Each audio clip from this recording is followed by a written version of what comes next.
안녕하세요. 저는 홀로 아들 하나를 키우고 있는 싱글맘 40대 김은서라고 합니다. 지금은 작은 가게를 운영하면서 아들과 둘이 평범하게 살고 있지만 1년 전만 해도 저는 세상에서 가장 무력한 딸이었고 세상에서 가장 바보 같은 여자였습니다. 제가 이 글을 쓰게 된 건 비슷한 상황에서 참고만 계신 분들이 혹시 있을까 해서예요. 사랑한다고 말하면서 정작 가장 필요한 순간에 등을 돌린 사람. 제 남편에게 제가 어떤 선물을 돌려줬는지 지금부터 말씀드리겠습니다. 저는 어릴 때 많이 아팠어요. 소아신장질환이라는 병이었는데 초등학교 입학도 제대로 못하고 병원에서 살다시피 했습니다. 치료비가 워낙 많이 들다 보니 집안 형편도 바닥이었고 아버진 그걸 버티지 못하셨어요. 어느 날 아버지가 나가시더니 그냥 돌아오지 않았습니다. 그때 제가 9살이었는데 아버지가 떠나기 전날 밤에 부모님이 싸우시는 소리를 들었습니다. 나도 사람이야. 돈을 언제까지 쏟아부어야 해? 그런다고 희망이 있겠어? 당신 아이야. 우리 아이라고. 어떻게 그런 말을 해? 치료만 하면 이 시기만 잘 넘기면 애도 잘 살 거라고 하잖아. 조금만, 응? 조금만 더 노력해보자, 우리. 당신이 문제야. 당신이! 저 따위 하자 있는 애새끼를 낳아놓고 나한테 뭐? 노력? 난 허튼데 돈 쓸 생각 없으니까 당신이 알아서 해. 어머니가 충격을 받았는지 아무 말씀 못 하셨어요. 저도 방 안에서 숨죽여 눈물만 흘렸죠.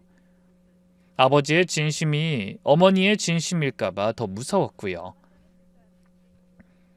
다음 날 아침 아버지 짐이 사라져 있었고 어머니는 울지도 않으셨어요. 그냥 저를 꼭 안고 이렇게 말씀하셨습니다. 은서야, 엄마가 있잖아. 엄마가 있으면 되잖아. 응? 걱정 마. 그 한마디가 진짜 어머니의 전부였습니다. 어머니는 시장에서 직물 도매업을 시작하셨어요. 새벽 4시에 나가서 밤 10시에 들어오시면서도 제 병원 스케줄은 단 한 번도 어기신 적이 없었습니다. 병원에서 밤새 링거 맞는 제 옆에서 쪽잠을 자시다가 새벽에 또 시장으로 나가셨어요. 제 병이 완치되기까지 꼬박 7년이 걸렸는데 그 7년 동안 어머니 혼자 돈을 벌고 저를 간호하고 저를 키우셨어요.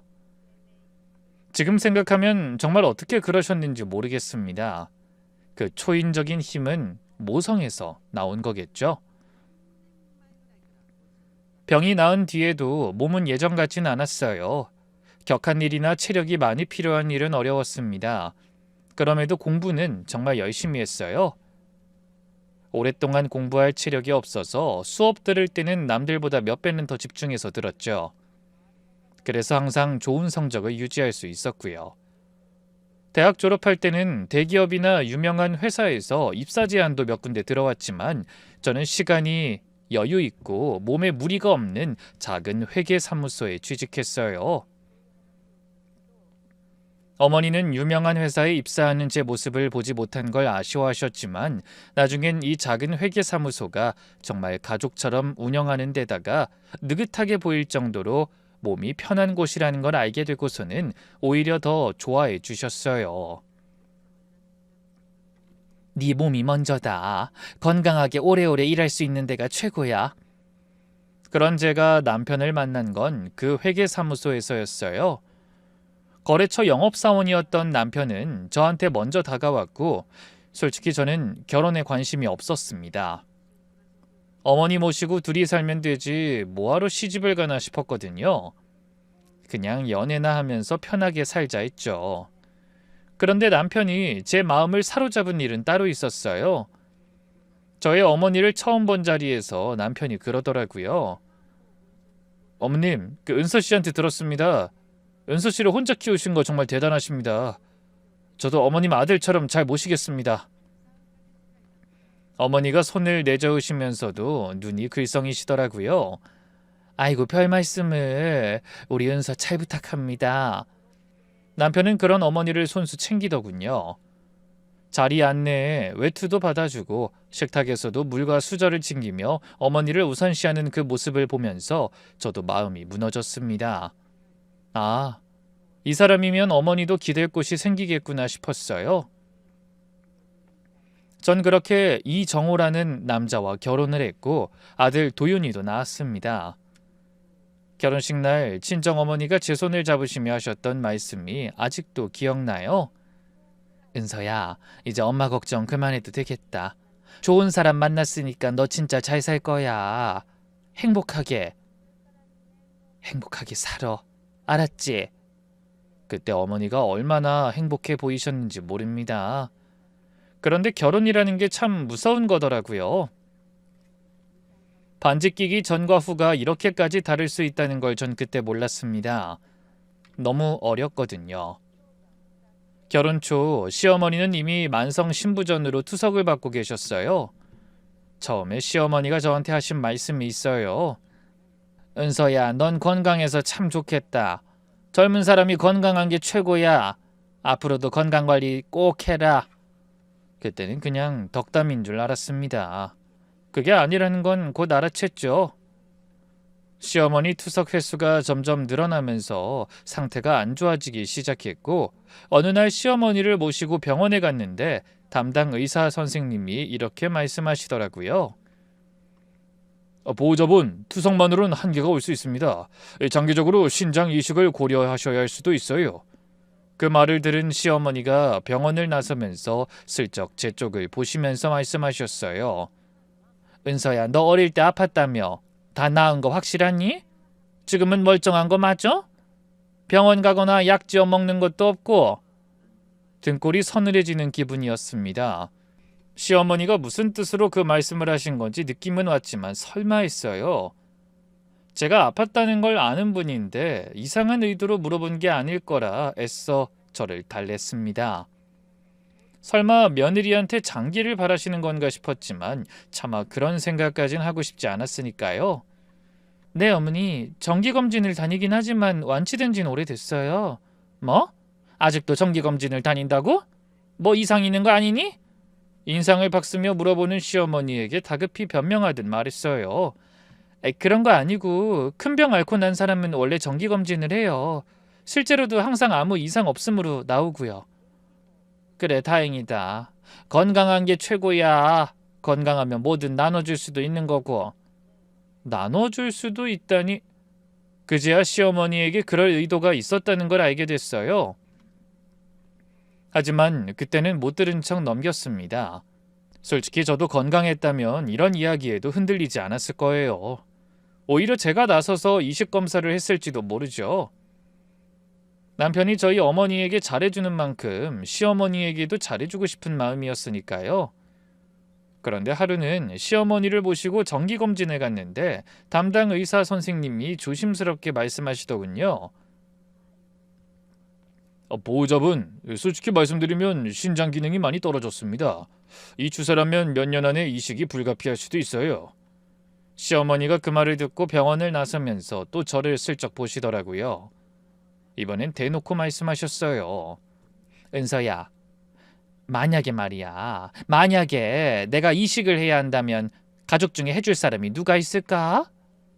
어머니, 그건 의사 선생님이 판단하시는 거고 적합성 검사도 받아봐야 아는 거죠. 마음이야 다들 주고 싶겠지만. 그래, 내가 봐도 그래. 우리 남편은 다 늙어서 그 수술 견딜 수 있을 것 같지도 않고 아들은 회사에서 술을 너무 자주 마셔서 안 될 것 같고 그러고 보니 네가 제일 낫긴 하구나. 넌 이제 다 나았다고 했지. 솔직히 우리 중에 제일 건강관리 잘하는 게 너잖니. 매년 검진하면서 체크하니까 네가 제일 괜찮을 것 같은데 그냥 네가 나한테 하나 나눠주면 되는 거 아니야? 어머니, 검사해봐야 아는 거예요. 가족 중에 적합하게 나올 사람이 있어야 해줄 수 있겠죠. 어머니, 지금 당장 이식하라는 거 아니니까 걱정 말고 치료 받으세요. 그때 되면 어떻게든 되겠죠. 전 그렇게 말하며 이 상황을 넘기려 했습니다. 하지만 전 완치되었다고는 하지만 누군가에게 이식을 해줄 수 있을 만큼의 신체를 가진 사람은 아니었어요. 그래서 가슴이 답답하더군요. 솔직히 그런 상황이 얼마 지나지 않아 올 거라고 생각하니 답답했어요. 예전에 앓은 병 때문에 안 될 것 같긴 한데 무조건적으로 저를 몰아가는 시어머니를 보니 솔직히 정이 다 떨어지더라고요. 그래서 이식을 못 해주는 대신 시어머니 수발이라도 잘 들어야겠다고 생각했었죠. 그런 저를 시어머니는 몸이 안 좋다는 이유로 정말 쉴 새 없이 부려먹으셨어요. 새벽 6시에 전화가 오는 건 기본이었습니다. 나 속이 안 좋아. 죽 좀 끓여와. 사온 거 말고 직접 끓인 거. 몸이 안 좋아서 뭐 할 엄두가 안 나네. 지금 누워있어. 어머니, 지금 새벽인데. 제가 출근 전에 갖다 드릴. 아이고, 며느리가 시험이 아프다는데 시간 따지니? 빨리 좀 해와. 뭐 이러쿵저러쿵 말이 많니? 너도 내가 아프다고 우습게 보는 거야? 병원 데려다 드리는 것도 집 청소도 빨래도 장 보는 것도 전부 저였어요. 한 번은 하도 집이 더럽다며 와서 대청소를 좀 해야겠다며 닥달을 하셔서 평일에 연차를 쓰고 시어머니 댁에 갔던 적이 있었어요. 가서 아침부터 오후까지 청소를 하고 빨래까지 돌려놨는데 시어머니가 나가려는 저를 불러 세우시면서 말하셨죠. 잠깐.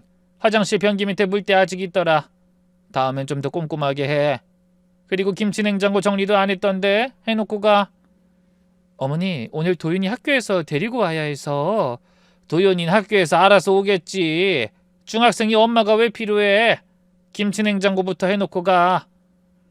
결국 그날은 아들을 데리러 가지도 못했어요. 다행히 같은 아파트 사는 친구네 집에서 놀겠다는 말을 듣고서야 김치냉장고를 청소했어요. 시어머니는 그런 저에게 감사하다는 말은 단 한 번도 없으셨어요. 며느리가 해주는 건 당연한 거고 조금이라도 모자라면 잔소리가 돌아왔습니다. 남편이 저를 도와주길 바란 적도 있었어요. 제 편을 들어주길 원했던 적도 있고요. 하지만 남편은 시어머니 앞에선 한없이 작아지는 사람이었어요. 매일 시어머니한테 전화하고 어머니 말씀이라면 무조건 고개를 끄덕였습니다. 둘이 통화하는 걸 들으면 마치 어린아이처럼 어머니께 응석을 부리는 게 솔직히 좀 비정상적이다 싶을 정도로 두 사람 사이는 가까웠어요. 한 번은 남편한테 말했습니다. 여보, 나도 일하는 사람인데 시어머니 시중을 매번 이렇게 들기가 좀 힘들어. 당신이 좀 나눠서 해줄 수 없어? 어머니가 아프시잖아. 좀 이해해. 난 회사 일 바쁘고 어머니 돌보는 건 네가 더 잘하니까. 잘하니까가 아니라 당신도 아들이잖아. 당신 어머니인데. 게다가 누구는 일 안 해? 그리고 돌보는 것도 해야 느는 거야. 알겠어. 근데 어머니가 널 더 편하게 생각하시니까 그냥 당분간은 당신이 좀 해줘. 매번 이런 식이었어요. 결국 시어머니 모시는 건 온전히 제 몫이었습니다. 다만 그런 제게 미안하면 항상 아들과 친정어머니까지 모시고 식사를 하러 가곤 했습니다. 제가 친정어머니에 대해 아주 각별한 마음을 가지고 있는 걸 아니까 그렇게 하는 거였어요. 그래서 남편이 제게 시어머니를 맡기듯 해도 이해하려 했어요. 남편이 저희 어머니를 챙겨주는 모습을 보면 저절로 마음이 풀리곤 했으니까요. 물론 시어머니만 문제는 아니었습니다. 시아버지는 또 다른 의미의 골칫덩어리였어요. 시아버지는 씀씀이가 워낙 해프고 주변 사람들한테 잘 보이려다가 사고를 자주 치시는 분이었습니다. 기분 내킬 때마다 쓰면 안 되는 돈을 타인에게 막 써버리거나 술을 사주거나 팁을 주면서 마치 돈이 많은 사람처럼 행동하는 걸 좋아하시더라고요. 그래서 남편이 자주 시어머니의 푸념에 달려가 시아버지가 친 사고를 수습하거나 시어머니에게 돈을 좀 쥐어주고 이해하라는 식으로 달래주고 오는 걸 몇 번 봤었죠. 그런데 결혼하고 몇 년쯤 됐을 때 처음으로 큰 사고가 터졌어요. 시아버지가 옛날 친구 사업에 보증을 서셨는데 그 친구가 잠적해버린 겁니다. 3천만 원짜리 빚이 고스란히 시아버지한테 날아왔고 채권자라는 사람들이 우리 집 앞까지 찾아왔어요. 그날 남편은 지방 출장 중이라 전화를 안 받았습니다. 저 혼자서 채권자를 상대해야 했어요. 현관문 앞에서 고성을 지르는 남자 2명을 마주하고 서 있어야 했습니다. 이만수 씨 며느리 맞죠? 시아버지가 보증서 넣고 잠수 타셨는데 돈 누가 갚을 거예요? 죄송하지만 저한테 오셔도 전 모르는 일이에요. 일단 남편도 지금 여기 없으니까 연락처 남겨주시면 제가 정리해서 남편에게 전할게요. 연락드릴 수 있도록요. 정리는 무슨 정리? 당장 3천만 원 내놔요. 빚쟁이들은 남의 사정은 생각지도 않고 몰아붙이기 바빴고 전 그런 채권자들과 옥신각신하며 저를 지켜야 했습니다. 그날 아파트 복도에서 그 소리가 다 울렸어요. 옆집 사람들이 문 열고 내다봤습니다. 아들은 자기 방에서 무서워서 울고 있었어요. 저는 떨리는 손으로 채권자들의 연락처를 받아놓고 상황을 파악했어요. 그리고 연락이 안 되는 시아버지한테 끈질기게 전화해서 경위를 확인하고 변제 계획을 세워주기도 했습니다. 남편한테 겨우 전화가 닿았을 때 남편이 한 말이 뭔지 아세요? 아버지가 또 사고 치셨구나. 은서야, 당신이 알아서 좀 잘 처리해줘. 나 내일 중요한 미팅이 있어서 지금 당장은 못 가. 여보, 채권자가 집 앞까지 왔어. 도윤이가 무서워서 울고 있다고. 어떻게든 해야 할 거 아니야. 내가 연락처 보낼 테니까 전화해서 일단 달래고. 여기서 내가 그걸 어떻게 다 해? 나 바쁘다는 말 못 들었어? 일단 네가 좀 달래봐. 내가 주말에 돌아가서 한번 알아볼 테니까. 좀 부탁한다. 전화 끊고 얼마나 허탈했는지 모릅니다. 결국 저 혼자 다 수습했어요. 전 안 되면 시아버지가 살고 계신 시댁집을 담보로 대출을 받아 갚아놓고 그 친구분을 찾아 받아내려고 생각했어요. 그런데 시댁집이 시아버지 명의가 아니었더라고요. 나중에 알게 된 건데 남편이 시아버지한테 자기 재산 이야기를 절대 안 하는 이유가 있었어요. 남편이 말하길 과거에 남편의 외할아버지가 시어머니를 위해 남긴 부동산을 시아버지가 몰래 처분해서 통째로 날린 적이 있었더라고요. 그 뒤로 남편은 시아버지한테 재산에 관한 건 입도 뻥끗 안 하고 오히려 일부 재산을 시아버지 이름으로 서류상으로만 올려두되 시아버지 본인은 전혀 모르게 해놓은 상태였어요. 세금도 줄이고 혹시나 금전적인 문제가 생겼을 때를 대비한 꼼수였던 겁니다. 그래서 시아버지 일에 남편이 무덤덤했더라고요. 원래 사고를 잘 치는 사람이라 남편도 그다지 좋아하지 않는 듯 했고요. 시어머니와는 너무도 가까웠고 시아버지와는 너무도 먼 사이였어요. 저는 회계사무소에서 격리 일을 오래 한 사람이라 이런 구조가 어떤 건지 어렴풋이 감이 왔어요. 그래서 그 일 이후로 남편이 이따금 서재에서 서류 정리하는 걸 볼 때마다 시아버지 이름으로 뭔가 해놨구나 하는 느낌이 있었습니다. 그때는 그냥 알고 넘긴 거였는데 나중에 이 사실이 유용하게 쓰일 줄은 몰랐죠. 저는 시어머니 시중에 시아버지 뒤치다거리까지 정말 한계에 다다르고 있었어요. 어느 날 밤 도윤이가 잠든 뒤에 결국 폭발해버렸습니다. 남편과 대판 싸웠죠. 여보, 나 진짜 못하겠어. 왜 당신 부모 문제를 전부 나한테 다 떠넘기는 거야? 시어머니 간병도 나, 시아버지 빚수습도 나. 당신은 도대체 뭐라는 건데? 두 분이 내 부모님이야? 남편이 소파에 누워서 TV를 보다가 귀찮다는 표정으로 일어나 앉더니 이렇게 말했어요. 뭘 그렇게 따지고 그래, 피곤하게. 네 부모 내 부모가 어딨어, 다 우리 부모지. 우리 가족이잖아. 솔직히 지금도 한 달에 2번은 꼬박꼬박 장모님 모시고 식사하잖아. 이런 사위가 흔한 줄 알아? 한 달에 2번? 난 당신 집에 몇 번이나 불려가는 줄 알아? 그러니까 미안하다고. 그래도 우리 부모님이 너 좋아해서 그렇지 너 싫어하셨으면 보고 싶어 하지도 않았을걸. 그냥 사랑받는 거라고 생각해.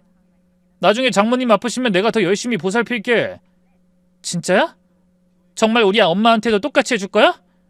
한 입으로 두말할 게 없기야? 당연하지. 내가 그 정도 사람도 안 되는 것 같아? 장모님 아프시면 병원이든 뭐든 내가 앞장설게. 전 그 말을 붙잡고 싶었어요. 정말 그러겠지. 이 사람이 그래도 그 정도 양심은 있겠지 하면서요. 그렇지만 남편의 말은 저를 도와줄 생각 없다는 거였죠.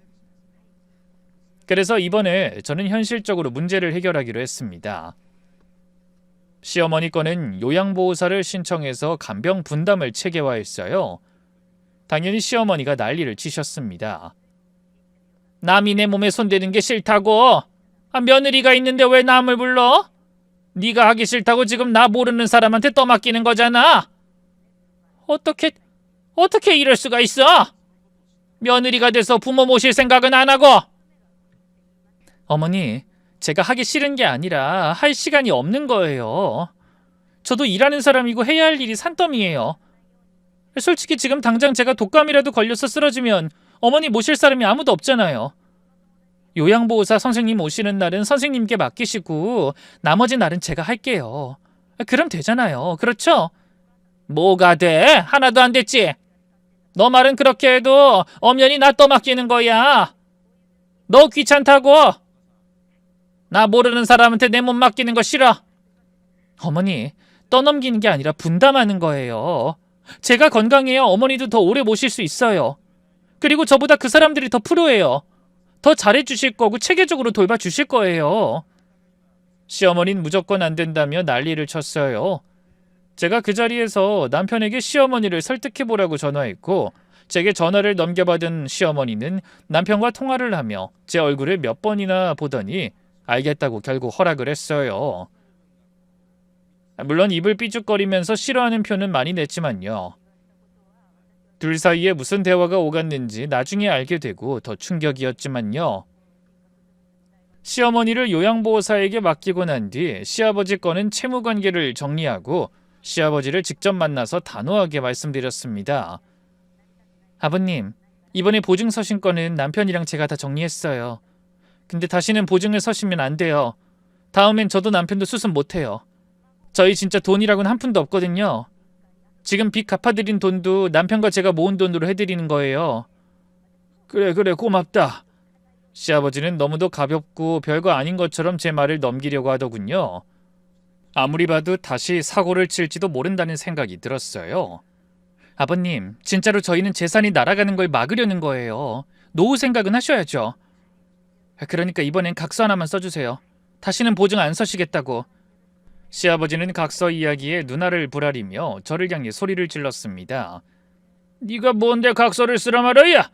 내가 얼마나 얕잡아 보였으면 며느리가 시아버지한테 그런 말을 해? 아버님, 얕잡아 보는 게 아니라 아버님이 치신 사고가 여태 워낙 많았었잖아요. 안전핀이라고 생각하세요. 그게 있으면 아버님도 돈 쓸 때 한 번 더 생각하시겠죠. 보증도 더 이상 안 설 거고요. 제가 그렇게 말하자 시아버지는 투덜거리면서도 각서에 서명하셨어요. 남편도 그 건은 인정하더라고요. 하지만 그게 얼마 안 갈 거라고 생각한 것 같더라고요. 어머니가 쓰러지신 건 평범한 수요일 오후였어요.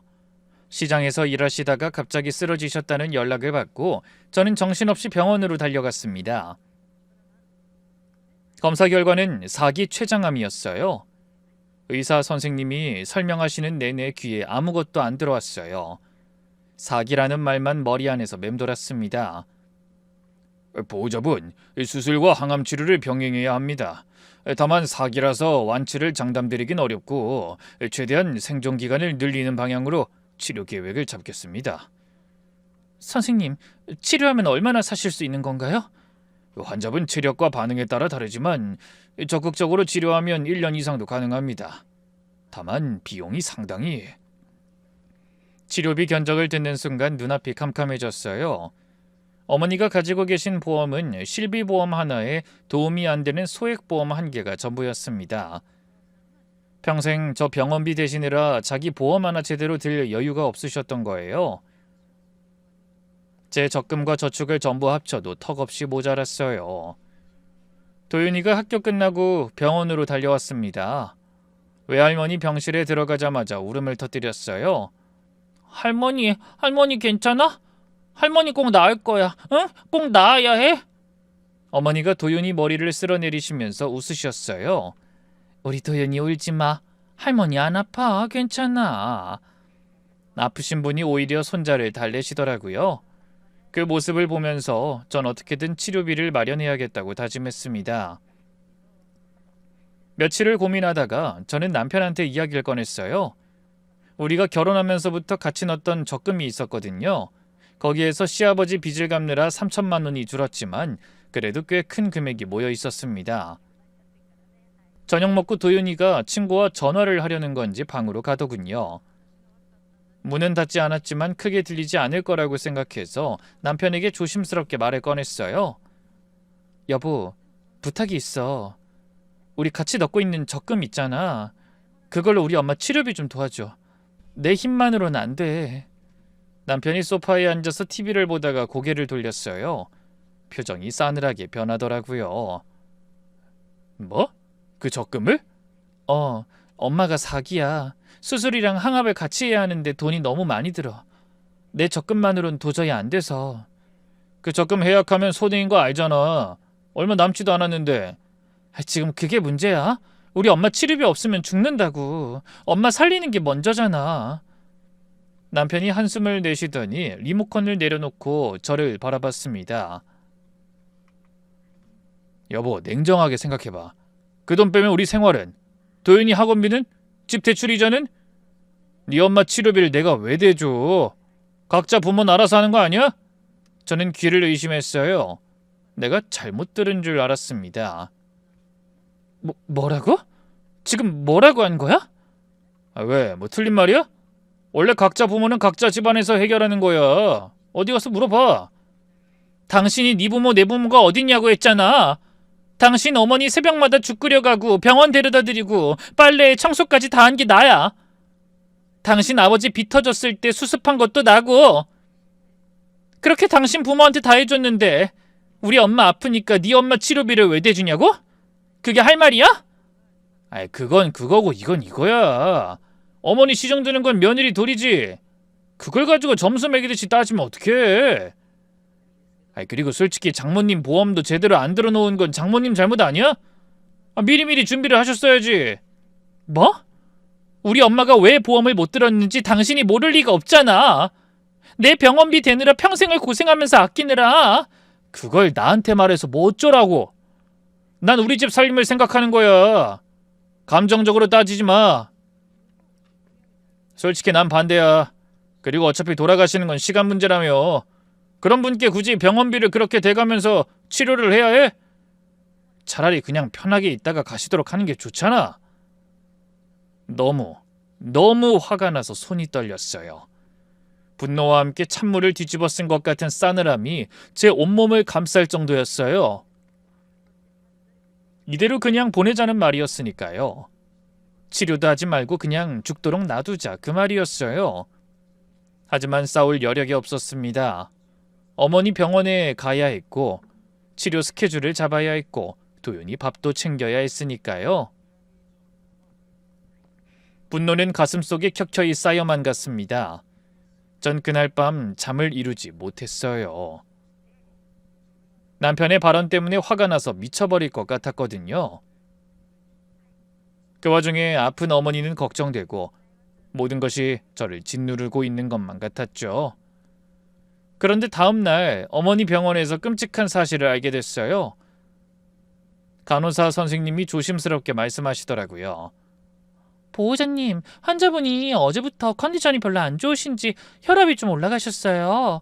식사도 잘 안 하시고 기분도 축 처져 있는데 무슨 일 있는지 한번 확인해 보시는 게 좋을 것 같아요. 저희한테는 아무런 말도 안 해주셔서. 가슴이 철렁 내려앉았습니다. 후다닥 어머니 침대로 가서 어머니에게 물었어요. 엄마 왜 밥을 안 드셔? 왜 밥이 맛이 없어요? 밖에서 엄마가 좋아하는 거 사올까? 아니야. 그냥 병 때문에 힘든가 보지. 나 화장실 좀 다녀올게. 어머니가 저를 피하는 게 눈에 보였어요. 뭔가 싶었어요. 이상한 느낌에 어머니가 두고 간 핸드폰을 확인했습니다. 혹시 누군가에게 무슨 소리라도 들었나 싶었어요. 문자는 별게 없었는데 통화 내역이 있더군요. 저희 아들과의 통화 내역이었어요. 저는 그제야 눈치챘습니다. 그리고 순식간에 온몸의 혈액이 빠져나가는 것 같은 공포스러운 감정을 느꼈습니다. 남편과 적금 때문에 실랑이를 벌이던 시간에 도윤이가 전화한 곳이 친구가 아니라 저희 어머니였더라고요. 방문이 열려 있었고 꽤 가까운 거리였으니 다 들렸을 수도 있다는 생각이 들었습니다. 아니, 100% 듣고 계신 게 맞았어요. 어머니가 화장실에서 돌아왔는데 전 아무 말도 못했어요. 아니, 두려움에 아무것도 말하지 못했다는 게 맞는 말이겠죠? 그래도 믿고 의지하던 사위였는데 그런 사위가 치료비 안 대주겠다고 그냥 죽도록 놔두자는 말을 했는데 마음이 편할 리가 없잖아요. 어머니의 그 반응이 이해가 되고도 남았어요. 그리고 그 앞에서 저는 죄인이 되었고요. 제가 한 말은 아니었지만 제 남편이 한 말이었으니 무슨 말을 해야 할지 감조차 잡히지 않았어요. 그리고 그날 이후 어머니가 완전히 달라지셨어요. 비싼 치료를 강하게 거부하기 시작하셨습니다. 은서야, 나 안 해. 이 나이에 그 큰돈 들여서 뭐하게. 괜히 너네 살림만 거들나. 엄마, 무슨 소리야. 돈은 내가 어떻게든 마련할게. 제발 치료받아. 안 한다니까. 나 평생 남한테 손 안 벌리고 살았어. 사위한테 손 벌려서까지 살고 싶지 않아. 은서야, 나 때문에 니네 부부 사이에 금 가면 그게 엄마 죽는 것보다 더 가슴 아픈 거야. 엄마, 그게 무슨 소리야. 돈 문제는 내가 해결할 수 있어. 제발. 은서야, 됐어. 엄마가 결정한 거야. 매달려도 소용없었어요. 어머니는 날이 갈수록 쇠약해지셨습니다. 어머니 뜻을 거스르더라도 치료를 해야겠다고 의사에게 이야기했는데 이미 늦었더군요. 치료 시기를 놓쳤다고 하더라고요. 지금 쓸 수 있는 방법이 아니라고. 그 이후로 정말 후회와 슬픔에 잠길 수밖에 없었습니다. 그런데도 제가 매일 병원에 가서 어머니 곁에 있으면 오히려 어머니가 저를 달래시더라고요. 은서야, 울지 마. 엄마 네가 잘 사는 거 보는 게 소원이야.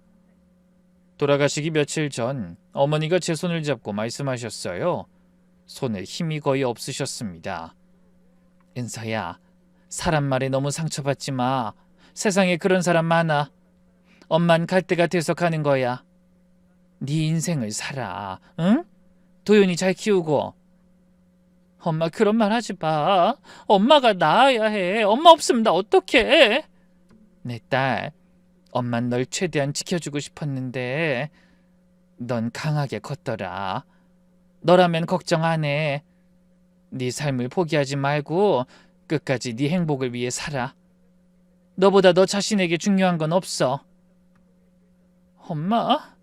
그리고 은서야, 네가 어렸을 때 아파서 엄마가 고생한 거 그거 절대 네 잘못 아니야. 알지? 엄마 네가 있어서 행복했어. 그리고 어머니가 돌아가셨어요. 장례식장에서 남편은 멀찍이 서서 시선을 피하기만 하더라고요. 장례를 마치고 빈집에 돌아와서 어머니 유품을 정리했습니다. 짐이 많지 않았어요. 어머니는 평생 자기한테 돈을 쓰신 적이 없는 분이셨으니까요. 옷도 몇 벌 안 되고 화장품도 기초 화장품 하나뿐이었습니다. 그걸 보는 순간 눈물이 멈추고 대신 가슴에 뜨거운 것이 차올랐습니다. 슬픔이 아니라 분노였어요. 자기 부모가 날 부려먹을 때는 네 부모 내 부모가 어딨냐고 이빠른 소리만 해놓고 정작 우리 엄마 죽어갈 때는 네 엄마 치료비를 내가 왜 대주냐고 뻔뻔한 소리를 짓거리던 남자. 그 남자 때문에 어머니가 치료비를 포기하셨어요. 그걸 죽어서도 용서할 수 없겠더라고요. 그렇게 그날 밤 결심했어요. 이 남자한테 지옥을 선물해 주겠다고요. 조용히, 확실하게. 그리고 제가 잘하는 걸로 남편을 먼저 지옥을 느낄 수 있게 해주기로 했습니다. 타이밍 좋게 딱 한 달 뒤에 남편 회사인 가구 유통회사에서 1년 중 가장 큰 수주 계약이 있었거든요. 대형 아파트 단지 입주 물량을 따내는 건데 수억 원 규모의 계약이었어요. 남편은 이 계약의 실질적 책임자였고 성사되면 승진이 확정되는 상황이었습니다. 남편이 매일 밤 서류를 들여다보면서 혼잣말을 할 정도로 이 계약에 목숨을 걸고 있었어요. 전 겉으로는 어머니를 잃은 슬픔에 잠겨 조용히 있었어요. 평소와 다름없이 행동했습니다. 하지만 남편이 모를 때는 부지런히 움직였죠. 우리 엄마 복수하려고요. 저는 회계사무소에서 15년간 격리 일을 한 사람입니다. 숫자와 서류를 추적하는 건 제가 제일 잘하는 일이에요. 남편의 재정 흐름을 하나씩 파악하기 시작했습니다. 남편이 서재에 보관하던 서류들, 우편으로 오는 금융 관련 문서들, 남편이 통화하면서 흘리는 말들, 시아버지 이름으로 돌려놓은 재산 내역도 정리가 됐고 남편이 회사에서 수주 과정에 거래처한테 리베이트를 받아온 정황도 포착했어요. 회사 법인카드로 개인 접대비를 결제하고 거래처한테 물량 밀어주는 대가로 뒷돈을 받은 흔적이 있었습니다. 전부 남편이 집에서 거래처와 통화하며 금액을 언급한 것을 녹음해뒀어요. 그리고 남편 개인 통장으로 받은 입금 내역도 확인했죠. 그 뒤에 친구 미경이한테 연락했습니다. 미경이는 법무사 사무장으로 15년 경력인 친구인데 이혼 관련 일도 많이 다뤄본 친구예요. 미경아, 나 이혼할 거야. 근데 상대방에게 확실하게 타격 주고 나한텐 이득 있도록 할 거거든. 혹시 도와줄 수 있어? 은서야, 무슨 일이야? 자세히 말해봐. 제가 상황을 처음부터 끝까지 설명하자 친구가 한참 됐다가 한숨을 쉬더니 말했어요. 은서야, 증거가 필요해. 남편이 시댁엔 잘하고 처가와 너한텐 부당하게 했다는 걸 입증할 수 있는 녹음이나 기록이 있으면 좋겠어. 특히 네 부모, 내 부모 어쩌고 해놓고 정작 네 엄마 병원비를 외면한 거. 그게 반복적으로 녹음에 잡히면 유책 배우자로 몰 수 있어. 그리고 직장 쪽 비리 증거가 있으면 그건 따로 써먹을 수도 있고. 알겠어. 내가 준비할게. 그때부터 저는 남편의 발언을 일상 대화 속에서 자연스럽게 녹음하기 시작했어요. 저녁 식사 중에 일부러 시어머니 이야기, 친정어머니 이야기를 꺼내면서 남편의 반응을 끌어냈습니다.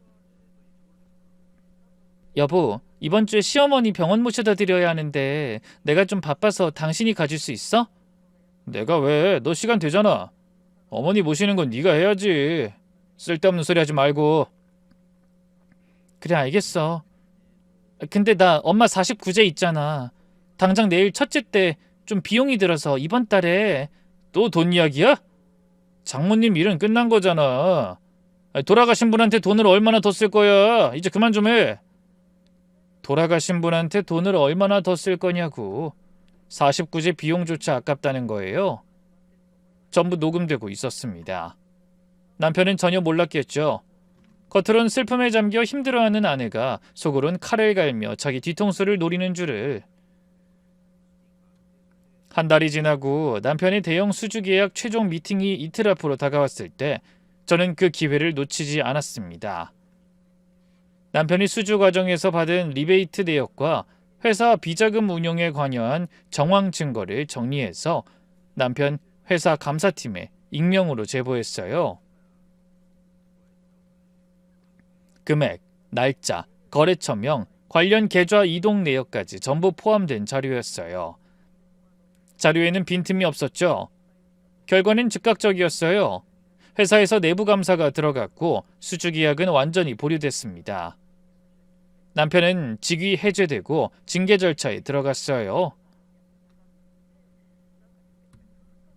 남편이 목숨 걸고 따내려던 계약이 물 건너가고 승진은 날아갔습니다. 남편이 집에 와서 현관문을 벌컥 열더니 구두도 안 벗고 거실로 들어왔어요. 아이씨, 누가 이런 짓을 한 거야? 나한테 원한 가진 놈이 분명 있어. 15년을 다닌 회사에서 이게 뭐야? 내 인생이 끝장나게 생겼다고. 왜 그래? 무슨 일인데? 회사에서 감사가 들어왔어. 누가 내 수주권을 제보했어. 나 징계 들어간다고. 그래? 큰일이네. 저는 부엌에서 설거지를 하면서 듣고만 있었어요. 남편은 자기한테 이런 일이 벌어진 게 아내 때문이라고는 꿈에도 상상하지 못했어요. 결국 며칠 후 남편은 회사에서 권고사직을 당했습니다. 저의 첫 번째 복수가 제대로 먹혀 들어갔더군요. 남편에게 보여주고 싶은 지옥은 이제 시작이었어요. 남편이 직장에서 쫓겨나고 멘붕 상태에 빠져 있을 때 시어머니 상태도 급격히 나빠졌습니다. 솔직히 시어머니를 수발할 생각은 추호도 없었어요. 다만 남편과 정식으로 이혼 이야기를 하기 전까지는 저도 제가 유책 배우자가 될 만한 문제는 만들지 않고 싶었거든요. 병원을 갔더니 투석으론 더 이상 버틸 수 없다는 진단이 나왔고 신장 이식이 불가피해졌어요. 가족들의 적합성 검사가 진행됐습니다. 저는 예전과 다르게 제가 적합한 사람이길 바라며 결과를 기다렸어요. 그리고 검사 결과 남편은 지병이 있어서 부적합이었고 시아버지도 나이와 건강 문제로 불가능했어요. 가족 중에서 저만 적합한 걸로 나오더군요. 남편이 검사 결과지를 들고 아주 당당하게 말했어요. 여보, 어머니 이식 적합자가 당신이야. 이식 부탁해. 나랑 아버지는 부적합이라 안 되잖아. 가족이니까 괜찮지? 당연히 제가 해줄 것처럼 말하는 남편을 보며 제가 의아하다는 듯 반문했죠. 가족이니까 괜찮다니 무슨 소리야? 우리 엄만 치료도 못 받고 죽도록 만들었으면서? 제가 그 이야기를 꺼내자 남편이 흠칫하더군요. 웃긴 게 불과 한 달 조금 지났을 뿐인데 남편에겐 잊혀진 이야기였더라고요. 그거는 내가 잘못한 게 있으면 다 사과할게. 제발 어머니만은 살려줘. 잘못한 게 있으면? 잘못했잖아. 그깟 저금이 뭐라고 빌려주지도 않고. 내가 잘못했어. 장모님 일도 내가 잘못한 거 맞아. 인정할게. 어? 우리 엄마 이식은 당신밖에 못 해주는 거잖아. 왜? 네 엄마 아프니까 그제야 내가 그때 얼마나 절박했는지 느껴지니? 뭐 생각 좀 해볼게. 그 주말 시어머니가 남편의 차를 타고 우리 집에 오셨어요. 아들이 부탁해도 안 되니까 직접 오신 거였죠. 시어머니가 거실에 앉으시더니 처음엔 부드러운 척 하셨어요. 은서야, 우리가 그동안 너한테 좀 못했지? 시어미가 아프다 보니 예민해서 그랬어. 미안하다. 그러니까 나 좀 살려다오. 우리한텐 이제 너뿐이야. 어머니, 장기 이식이 간단한 게 아니잖아요. 수술 후 합병증도 있을 수 있고 제 몸에도 부담이 많이 가요. 시어머니 표정이 확 변했어요. 부드러운 가면이 벗겨지더니 목소리가 높아지기 시작했습니다. 뭐가 부담이야? 콩팥 하나 없어도 사는데 지장 없다는데. 넌 젊잖아. 건강하잖아. 네 시어미가 죽게 생겼는데 그거 하나 못해줘? 시어머니가 노발대발하자 이번엔 남편 놈 얼굴이 사색이 되더군요. 자기가 저지른 죄가 있으니 시어머니가 저렇게 나오는 게 좋지 않을 거라고 생각했던 것 같더라고요. 그러는 동안 시어머니는 점점 흥분하시더니 참을 수 없었는지 진짜 속마음을 쏟아내기 시작하셨어요. 너희 부모 다 죽고 없는데 장기 그거 해주는 게 뭐가 그리 어렵냐? 줄 데도 없는 장기잖아. 순간 공기가 얼어붙었어요. 한 달 전에 돌아가신 제 어머니를, 이미 오래전에 떠나신 제 아버지를 그런 식으로 말하며 저를 모욕하더군요. 네가 우리 집 와서 해준 게 뭐 있니? 네 엄마도 웃겨. 보험 하나 제대로 안 들어놓고 딸 괴롭히다 갔잖아. 딸한테 집만 되다가 한 거야. 그런 엄마 밑에서 자라서 은혜도 모르는 거니? 제 어머니를, 평생 혼자 저를 키우시고 자기 몸 하나 건사 안 하시고 저를 위해 모든 걸 바치신 어머니를 짐이라고 하셨어요. 제 손이 떨리기 시작했습니다. 그때 남편이 입을 열었는데 전 그 말을 평생 잊지 못할 겁니다.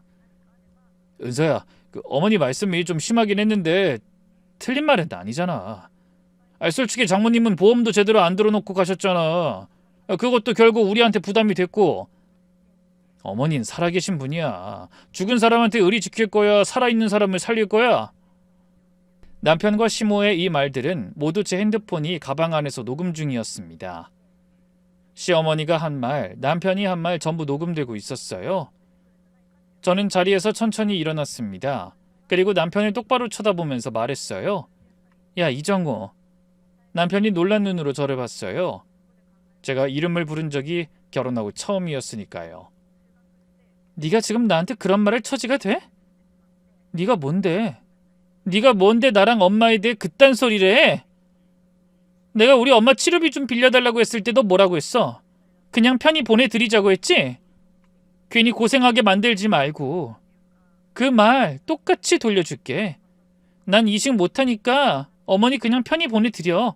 괜히 고생하게 만들지 말고. 야, 재수없게 그런 재수없는 소리를 나한테는 잘만 해놓고 이제 와서 내 신장 필요하니까 내놔라? 네가 인간 새끼야? 짐승도 그렇게 못해, 미친놈아. 내가 너랑 결혼하고 여태 산 이 세월이 아까워 죽겠어, 진짜. 제가 그렇게 말하자 시모가 사색이 된 얼굴로 되묻더군요. 이게 다 무슨 소리니? 사돈 이야기가 왜 여기서 나와? 그러니까요. 어머니 아드님이 자기 장모한테 무슨 짓 했는지 물어보세요. 치료비 아끼려고 적금 빌려달라는 것도 거절하더니 이제 와서 저더러 어머니한테 이식해달라는 게 너무 뻔뻔하지 않아요? 그래서 저도 거절하려고요. 남의 엄마 목숨을 가볍게 생각했으면 이 정도 각오는 했겠죠. 저 아니더라도 적합한 사람 찾을 수 있을 거예요. 남편이 입을 열었다 닫았어요. 그래, 입이 10개라도 할 말이 없겠지. 우리 엄마가 어떤 마음으로 죽어갔는지 알려줄까? 그때 그 적금으로 우리 싸울 때 우리 엄마가 그 이야기 다 들었어. 도윤이랑 통화하면서 실시간으로 다 들으셨다고. 그래서 치료를 거부하신 거야. 우리 엄마 너 때문에 돌아가신 거야, 이정호! 남편 얼굴이 하얗게 변했어요. 제가 시어머니를 똑바로 노려보며 말했습니다. 어머니, 이래도 저한테서 장기 받아가고 싶으세요? 저한테 콩팥 구걸하지 마세요. 전 죽을 때까지 어머니와 그쪽 가족분들에게는 장기는커녕 그 어떤 것도 줄 생각 없거든요. 그러니까 저한테 말하지 마세요. 시어머니가 아무 말도 못하고 주저앉으셨어요. 그리고 당신 저번에 그랬지. 각자 부모는 각자 알아서 하자고. 당신 엄만 당신이 알아서 해. 당신이 우리 엄마 외면 그 순간부터 난 더 이상 당신 가족 아니니까. 저는 가방을 들고 방으로 들어갔습니다. 녹음 파일을 확인했어요. 시어머니가 제 어머니를 모욕한 것, 남편이 죽은 사람 운운한 것, 이식을 강요한 것, 처음부터 끝까지 깨끗하게 녹음돼 있었습니다. 그 녹음이 결정타였어요. 친구한테 보냈더니 친구가 듣자마자 말했습니다. 은서야, 이거면 충분해. 장기 이식 강요에 반복적인 인격 모욕, 망자 모욕까지. 이 사람이 유책이라는 걸 증명하고도 남아. 친구가 이혼 전문 변호사를 연결해줬고 그 변호사 선생님도 녹음을 전부 들으시더니 고개를 끄덕이셨어요. 충분합니다. 배우자에 대한 심히 부당한 대우, 혼인을 계속하기 어려운 중대한 사유에 해당합니다. 특히 장기 이식 강요와 고인에 대한 모욕은 법원에서도 무겁게 봅니다. 남편을 유책 배우자로 만들 수 있어요. 이혼 소송이 시작됐습니다. 남편은 처음엔 발버둥 쳤어요. 네가 감히 나한테 이혼 소송을? 어머니 이식은 어떡하라고? 당신이 알아서 해. 살아있는 사람의 장기는 본인이 동의해야만 가능한 거야. 나는 동의 안 해. 이 미친년이 끝까지. 미친년? 좋아, 법정에서 보자.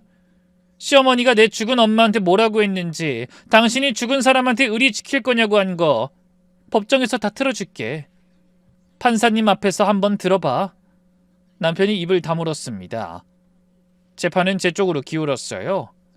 녹음 증거에 더해 그동안 모아둔 남편과 시모의 모욕적인 발언 녹음들, 시부모 뒤치다거리를 전부 제가 했다는 기록까지 제출했습니다. 남편은 유책 배우자로 인정됐고 재산 분할과 위자료에서 제가 유리한 판결을 받았어요. 아들 양육권도 당연히 저한테 왔습니다. 이혼이 확정된 후 저는 공식적으로 이식을 거부했습니다. 살아있는 사람의 장기를 떼어내려면 반드시 본인의 자발적인 동의가 있어야 해요. 법적으로 강제할 수 있는 방법이 없습니다. 저는 더 이상 그 집안 사람이 아니었고 동의할 이유도 의무도 없었어요. 남편이 마지막으로 전화를 해왔습니다. 목소리가 울먹이고 있었어요. 여보, 제발, 어머니가 진짜 위험해. 이식 안 하면 어머니가 정말... 당신 엄마가 아파서 골골대고 있으니 그때 내가 얼마나 절박했는지 느껴지지? 여보, 근데 어쩌나? 난 도와줄 생각 전혀 없는데. 알아서 해. 주변에 신장 하나 줄 사람 없겠어? 전화를 끊었습니다. 솔직히 괘씸했어요. 이혼 과정에서 남편이 꼼수를 부린 게 하나 있었거든요. 재산을 줄여 보이려고 상당 부분을 시아버지 명의로 돌려놓은 겁니다. 시아버지 본인은 자기 이름으로 뭐가 있는지도 모르게 서류상으로만 해둔 거예요. 남편 생각은 이랬겠죠. 아버진 모르니까 안전하다. 이혼할 때 재산 적게 잡히면 그만이다. 전 그걸 진작부터 알고 있었지만 이혼이 끝날 때까지 그 카드는 꺼내지 않았어요. 이혼해서 받을 거 다 받은 다음에 쓸 카드였으니까요. 이혼이 확정되고 한 달 후 저는 시아버지한테 전화를 걸었습니다. 아버님, 저 은서예요. 아버님한테 알려드릴 게 있어서요. 정우 씨가 세금 문제 때문에 아버님 이름으로 해둔 재산이 있어요. 부동산이랑 통장요. 전화기 너머로 시아버지가 숨을 멈추는 게 느껴졌어요. 뭐? 내 이름으로? 그게 얼마나 되는데? 부동산 2건이랑 예금 통장이요. 꽤 큰 금액이에요. 서류는 정우 씨 서재 금고 안에 있어요. 비밀번호는 도윤이 생년월일 6자리고요. 그게 진짜냐? 네, 진짜예요. 아버님 이름으로 되어 있으니까 법적으로 아버님 재산이에요. 확인해 보세요. 야, 이놈의 자식이 나한텐 돈이 없다 해놓고 내 이름 뒤에 숨어서 재산을 빼돌려? 이걸 나한테 말도 안 하고! 시아버지 목소리가 부들부들 떨리시더라고요. 분노가 폭발한 거예요. 시아버지가 어떤 사람인지 아까 말씀드렸죠? 돈이 보이면 가차없는 사람이에요. 과거에 부동산도 몰래 팔아서 탕진한 전력이 있는 분이니까요. 며칠 후 남편에게 전화가 왔습니다. 받지 않으려다 받았는데 남편님이 빠르게 제게 묻더군요. 당신이 설마 우리 아버지한테 금고 어디 있는지 알려줬어? 비밀번호하고? 그게 무슨 소리야? 저는 시치미를 뗐습니다. 그게 아니면 아버지가 그걸 어떻게 알고 다 가져가는 건데? 당신이 뭔 짓 했지? 뭔 소린지 모르겠다니까. 진짜 이럴 거야? 내가 새 직장 알아보려고 면접 간 사이에 집에 들어온 도둑 아버지 맞잖아. 내가 새로운 직장에 들어가려고 면접 보러 간 사이에 그 집에 들어가서 각종 중요한 서류 다 훔쳐갔어. 훔쳐가든 말든 그거 시아버지 이름으로 되어 있으면 시아버지 재산이지. 내가 어쩔 수 없이 네 이름 붙은 재산만 가져온 것처럼. 왜? 이제 좀 지옥 같은 느낌이 들어? 내가 우리 엄마 그렇게 보내고 당신이 두 발 쭉 펴고 잘 살 수 있을 줄 알았어? 천만에. 난 여전히 너 용서 못해. 아이씨 진짜. 저는 희죽 웃으며 말했습니다. 그럼 네가 떳떳하게 말해. 세금 줄이려고 아버지 명의로 들여놨는데 아버지가 다 갖다 팔았다고. 남편놈이 아무 말도 못하고 입을 꾹 다물고 있더군요. 남편이 법적으로 돌려받으려 해도 자기가 세금 줄이려고 아버지 명의로 돌린 거라 떳떳하게 소송도 못하는 거예요. 소송을 하면 본인의 재산 은닉과 세금 문제가 전부 드러나니까요. 시아버지는 그 돈으로 며칠 만에 여기저기 뿌리고 다니셨다더라고요. 원래 그런 분이니까요. 어때? 내가 너한테 선물한 지옥? 회사에서 퇴사당하고 어머니 장기 이식 공여자도 눈앞에서 놓쳤고 숨겨둔 재산까지 다 잃은 거 우연 아니고 다 내가 너한테 준 거야. 남편의 표정이 벙해지더군요. 제가 한 거라고는 생각도 못한 눈치였어요. 진짜 당신이 그걸 다 했다고? 미쳤어? 그러게 왜 나한테 귀신이 될 빌미를 줬어. 네가 우리 엄마 치료비만 대줬어도 나도 이렇게까진 하진 않았겠지. 근데 아무리 생각해도 너무 화가 나더라고. 우리 엄마 목숨을 가지고 그랬다는 게. 그러니까 당신도 지옥에서 한번 있어봐.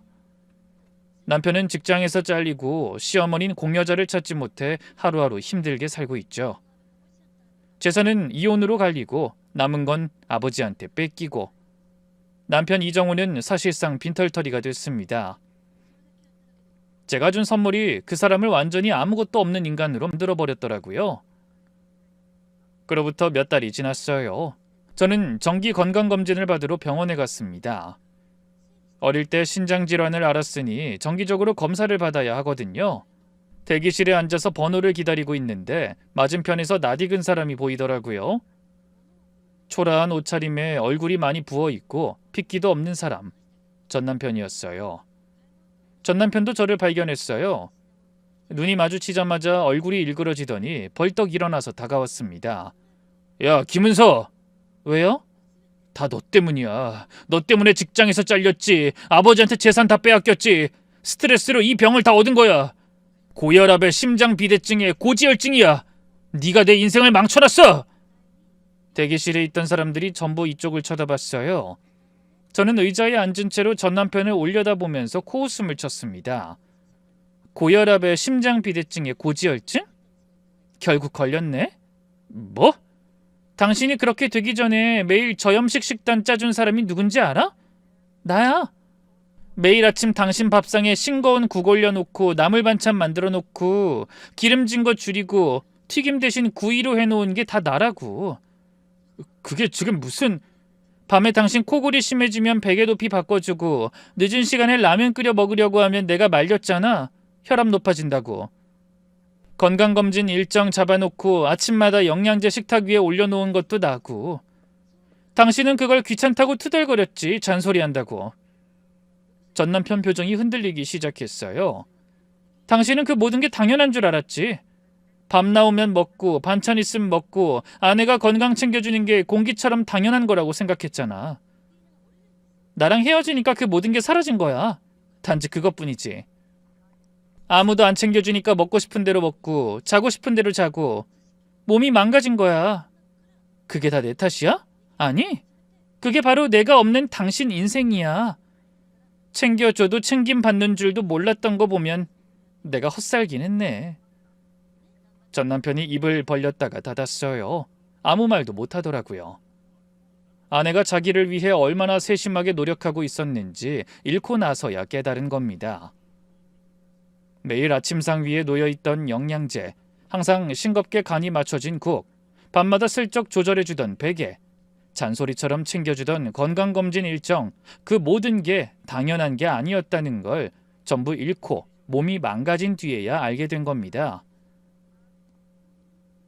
지금 저는 어머니가 장사하시던 원단시장 근처에 작은 리빙 소품 가게를 운영하고 있어요. 이혼하면서 받은 재산과 친정엄마가 남긴 집에서 작게 시작한 건데 감사하게도 조금씩 자리를 잡아가고 있습니다. 도윤이는 올해 고등학생이에요. 학교 끝나면 가게에 와서 택배 포장도 도와주고 주말엔 같이 밥도 해먹고 둘이서 잘 살고 있어요. 사랑이란 말로 포장해놓고 정작 가장 필요한 순간에 등을 돌리는 건 사랑이 아닙니다. 네 부모 내 부모를 나누는 사람은 결국 가족도 나눈다는 걸 전 가장 비싼 값을 치르고 배웠어요. 참는 게 미덕이 아니라 내 인생을 지키는 게 진짜 미덕입니다. 비슷한 상황에서 참고만 계신 분들이 있다면 부디 자신의 가치를 잊지 마시길 바랍니다. 끝까지 읽어주셔서 감사합니다.